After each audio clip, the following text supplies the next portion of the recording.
आप देख रहे हैं न्यूज इनसाइडर के साथ प्रोग्राम स्पेशल रिपोर्ट, जिसमें दिन भर की अहम खबरें पहुंचाएंगे आप तक। एक्टिविस्ट सोनम वांगचुक की अहलिया ने उन पर लगाए गए पाकिस्तान लिंक को सिरे से नकार दिया। बोली, अभी तक उन्हें डिटेंशन ऑर्डर की कॉपी तक नहीं दी गई ताकि वो इस फैसले को कानूनी तौर पर चैलेंज कर सकें। जेल्ड एक्टिविस्ट सोनम वांगचुक की अहलिया गीतांजलि एंगमो की जानिब से उन पर लगाए गए पाकिस्तान से ताल्लुक रखने वाले और माली बदउनवानी के इल्जामात को पूरी तरह से झूठ बताया है। उनका यह कहना है कि वांगचुक का लेह में हुई तशद्दुद में कोई भी शरीक नहीं था और उनका प्रोटेस्ट बिल्कुल पुरअमन तरीके से था। वांगचुक को नेशनल सिक्योरिटी एक्ट के तहत गिरफ्तार किया गया है, जो कि 12 महीने तक बिना ट्रायल के रिहा रोकता है। वहीं गिरफ्तारी उन प्रोटेस्ट के 2 दिन बाद हुई है जो लद्दाख के छठे शेड्यूल के स्टेटस और स्टेटहुड के लिए किए जा रहे थे। इस तशद्दुद में 4 लोगों की जान चली गई और 90 से ज्यादा लोग जख्मी हो गए। गीतांजलि एंगमो की जानिब से बात करते हुए बताया गया कि उन्हें अभी तक डिटेंशन ऑर्डर की कॉपी तक नहीं दी गई और वो कानूनी तरीके से इस फैसले को जरूर चैलेंज करेंगी। उन्होंने पुलिस के पाकिस्तान लिंक के इल्जाम को भी बिल्कुल गलत करार दिया है और कहा है कि उनके और सोनम के सारे फॉरेन ट्रिप सिर्फ क्लाइमेट और प्रोफेशनल मकसद के थे। उन्होंने बताया है कि सोनम ने यूनाइटेड नेशंस के एक कॉन्फ्रेंस में हिस्सा लिया था जहां क्लाइमेट चेंज पर बात हुई थी। एंगमो की जानिब से कहा गया है कि सोनम ने प्राइम मिनिस्टर मोदी की भी तारीफ की थी वहां पर। वो कहते थे कि ये सब इल्जाम बिना किसी सबूत के हैं और वांगचुक ने कभी भी किसी को भी तशवीश में डालने की कोशिश नहीं की। एंगमो की जानिब से यह भी कहा गया कि प्रोटेस्ट अमन पसंद था और जब सीआरपीएफ की जानिब से टीयर गैस छोड़ी गई तो यहां के नौजवानों ने भी जवाब में पत्थर फेंके, जिस वजह से हालात बिगड़ गए। उन्होंने सीआरपीएफ की कड़ी तनकीद की और पूछा कि अपनी ही आवाम पर आग भरने का हक आखिर किसने दिया। फाइनेंशियल इरेगुलरिटीज के इल्जाम पर भी गीतांजलि की जानिब से वजाहत की गई है कि उनके इंस्टीट्यूशन के तमाम फंड लीगल तरीके से मिलते हैं और उनका काम पब्लिक बेनिफिट के लिए था। वांगचुक डेवलपमेंट के खिलाफ नहीं थे बल्कि सस्टेनेबल और माइंडफुल डेवलपमेंट के सपोर्ट में थे। इस सब के बावजूद भी यूनियन होम मिनिस्ट्री की जानिब से सितंबर के बाद से ही सेक्मोल का फॉरेन कंट्रीब्यूशन रेगुलेशन एक्ट का लाइसेंस कैंसिल कर दिया गया। कांग्रेस रहनुमा राहुल गांधी की जानिब से लद्दाख के लोगों और तहजीब पर बीजेपी आरएसएस के हमले का लगाया गया इल्जाम। बोले, लद्दाख पर है इनकी नजर। कांग्रेस के रहनुमा राहुल गांधी की जानिब से कहा गया है कि लद्दाख के लोग, उनकी तहजीब और रिवायात बीजेपी और आरएसएस के निशाने पर है। उन्होंने मुतालबा किया है कि लद्दाख को छठे शेड्यूल में शामिल किया जाए ताकि उन्हें उनका हक मिल सके। ये बयान उस वक्त आया है जब लेह में पिछले हफ्ते हुए तशद्दुद में 4 अफराद हलाक और कई लोग जख्मी हुए। पुलिस ने 50 से ज्यादा अफराद को दंगा करने के इल्जाम में गिरफ्तार कर लिया है। राहुल गांधी की जानिब से सोशल मीडिया प्लेटफॉर्म एक्स पर लिखा गया है कि लद्दाख के बेहतरीन लोग, उनकी तहजीब, उनकी रिवायात बीजेपी आरएसएस के हमले का शिकार हुई हैं। लद्दाखी अवाम ने सिर्फ अपनी आवाज उठाई थी। जवाब में बीजेपी ने 4 जवान मार दिए और सोनम वांगचुक को जेल में डाल दिया। उनका कहना था कि कत्ल रोकिए, तशद्दुद रोकिए, धमकियां रोकिए, लद्दाख को आवाज दीजिए, छठा शेड्यूल का हक दीजिए।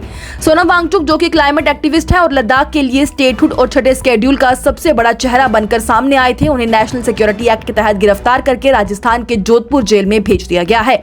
लेह में हालात अभी भी खराब हैं। 5वें दिन भी कर्फ्यू बरकरार है। सरकारी अफसरान के मुताबिक लेफ्टिनेंट गवर्नर कविंदर गुप्ता एक सिक्योरिटी मीटिंग कर रही हैं जिसमें कर्फ्यू में कुछ रिलैक्सेशन देने का फैसला हो सकता है।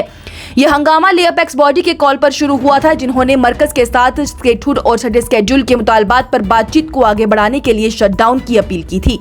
वाज़ेह रहे तो हाल ही में कर्फ्यू में 4 घंटे का अरसा दिया गया था, लेकिन हालात अभी भी पुरसुकून नहीं है। लेह में भड़की तशद्दुद में किसी बैरूनी ताकत का कोई हाथ नहीं है और इसका कोई सबूत नहीं है। लेह अपेक्स बॉडी की जानिब से पुलिस के दावों को झुटलाते हुए बयान दिया गया। लेह अपेक्स बॉडी की जानिब से हाल ही में लेह में हुई तशद्दुद के हवाले से किसी भी फौरन या बैरूनी साजिश के इल्जामात को बिल्कुल बेबुनियाद और गुमराहकुन करार दिया गया है। अशरफ अली, जो कि एलएबी के सीनियर मेंबर हैं, उनकी जानिब से कहा गया है कि 24 सितंबर को जो एहतजाज तशद्दुद में बदला है वो पूरी तरह से मकामी लोगों के गुस्से और मायूसी का नतीजा था। उनका यह कहना था कि इस प्रोटेस्ट को फौरन हाथों से जोड़ना सिर्फ झूठ है बल्कि लद्दाख के लोगों की तौहीन भी है। उनकी जानिब से यह भी बताया गया कि नेपाल, डोडा और दूसरी जगहों से आए कुछ गैर मकामी मजदूर भी इस हंगामे में फंस गए, जिसमें कि कई अफराद जख्मी हुए हैं। अशरफ अली के मुताबिक तकरीबन 90 शहरी पुलिस के ऑपरेशन में जख्मी हुए। एलएबी की जानिब से दोबारा अपने मुतालबात को दोहराते हुए कहा गया है कि इस पूरे वाक़े की जुडिशियल इंक्वायरी यानी अदालती तहकीकात होनी चाहिए ताकि ये पता चल सके कि पुलिस फायरिंग का हुक्म आखिर किसने दिया। तशद्दुद में हलाक होने वालों में एक 23 साल का स्टूडेंट भी था और एक 42 साल का लद्दाखी स्काउट का फर्दी भी था। अपेक्स बॉडी का ये कहना है कि फौरन साजिश का हवा बनकर असल मसाइल से तवज्जो हटाने किसी मसले का हल नहीं है। उन्होंने जोर दिया है कि असल वजहें समझकर उनका हल निकाला जाए कि लद्दाख के मुस्तकबिल के लिए ये शदीद जरूरी है। लद्दाख में बेचैनी बीजेपी के झूठे वादों का नतीजा है। जम्मू कश्मीर कांग्रेस के सरबराह तारिक कर्रा की जानिब से बीजेपी को तशद्दुद का जिम्मेदार ठहराते हुए कहा गया कि अब भी हुकूमत ना बदली तो ऐसे एहतजाज पूरे मुल्क में होंगे।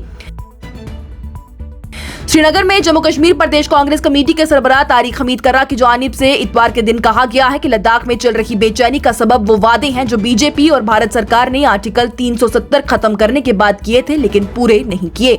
उन्होंने कहा कि जो लोग आज सरकार के खिलाफ प्रोटेस्ट कर रहे हैं वही लोग हैं जो साल 2019 में आर्टिकल 370 के खिलाफ सरकार का साथ दे रहे थे। कर्रा ने कहा कि बीजेपी ने इन लोगों को उस वक्त यूज किया और आज जब इनकी बातें नहीं सुनी जा रही तो ये लोग सरकार से नाराज हैं।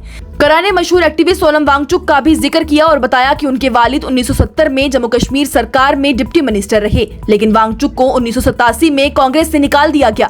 उन्होंने कहा कि वांगचुक के घर के ज्यादातर अफराद आज भी बीजेपी में हैं और एक भाई बीजेपी ले यूनिट का वाइस प्रेसिडेंट भी है।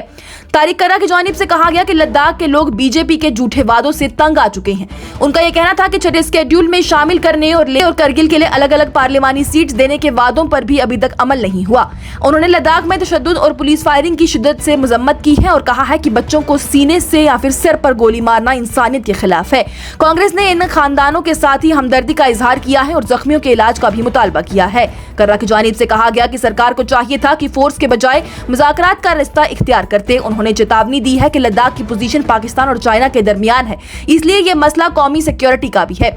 उनकी जानिब से कहा गया है कि नौजवानों की बेरोजगारी ने उन्हें प्रोटेस्ट करने पर मजबूर किया और अगर सरकार ने अपनी पॉलिसी ना बदली तो ऐसे प्रोटेस्ट मुल्क के दूसरे हिस्सों में भी हो सकते हैं और बिहार इंतखाबात के साथ ही हो सकते हैं। जम्मू कश्मीर के बड़गाम और नगरोटा बाईपोल्स इलेक्शन कमीशन की जानिब से ऑब्जर्वर्स किए गए तैनात।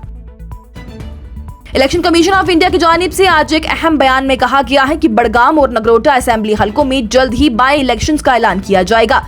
ये दोनों सीटें जम्मू कश्मीर असेंबली में इस वक्त खाली पड़ी हैं और इलेक्शन कमीशन ने ऑब्जर्वर्स तैनात करने का फैसला किया है जो कि इलेक्शन के लिए तैयारियों का जायजा लेंगे।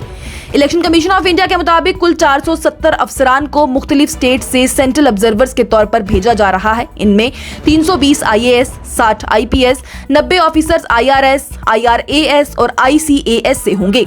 ये ऑब्जर्वर सिर्फ जम्मू कश्मीर में नहीं बल्कि बिहार, राजस्थान, झारखंड, तेलंगाना, पंजाब, मिजोरम और ओडिशा में होने वाले इंतखाबात के लिए भी तैनात किए जा रहे हैं।